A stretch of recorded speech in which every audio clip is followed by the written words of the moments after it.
The Japan and Pacific Disaster Appeal.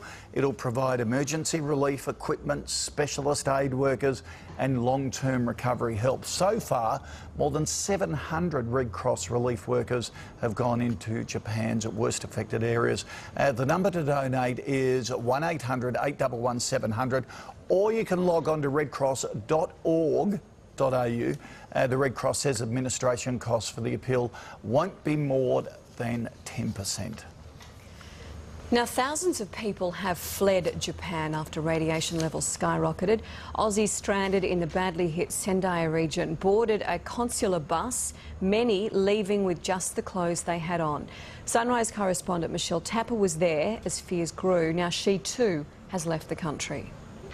It was an emotional farewell for friends, but one filled with relief for Alice and Michael Haberfield and their two children, Tilly 3 and Sam 1. Happy to be getting out, really sad to be leaving.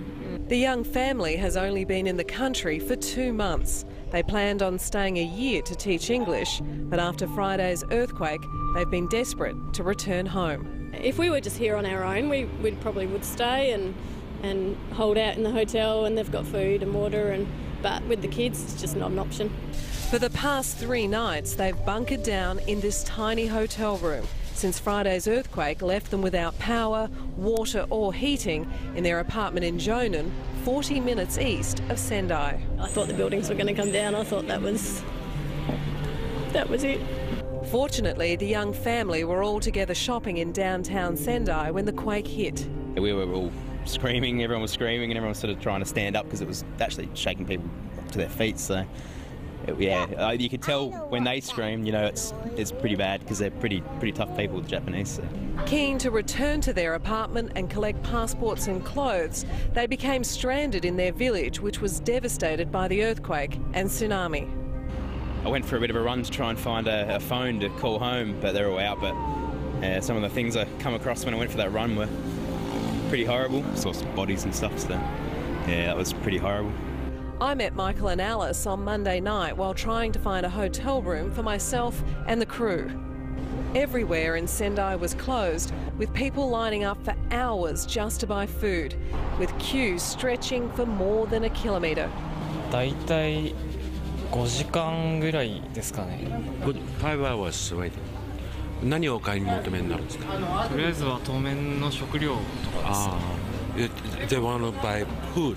ここの人たちはだいたいもう Everybody start waiting about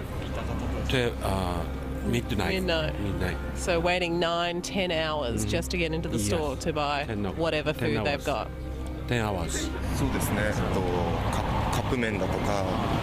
They want to buy the milk for the baby and instant food, something like that. So they have no food at their home? Yes. We finally decided to sleep in our car when we met Michael and Alice, who kindly offered us their apartment to stay in, but they warned us it was in the disaster zone.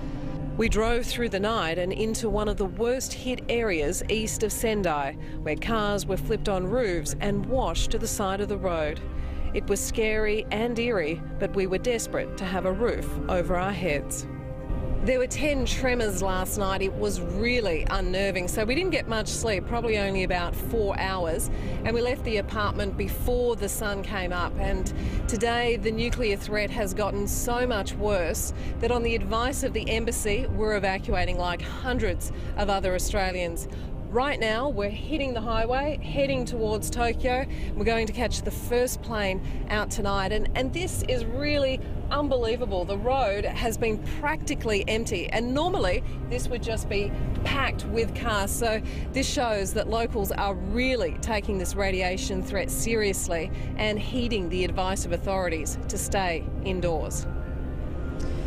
Yeah, well, we can tell you that Nat has also left Japan. Obviously, it just wasn't safe for her or for the rest of our team to be there any longer. So she is on her way back home now as we speak. So for more on the disaster, here's Koshi. Well, let's get an update on the government's response.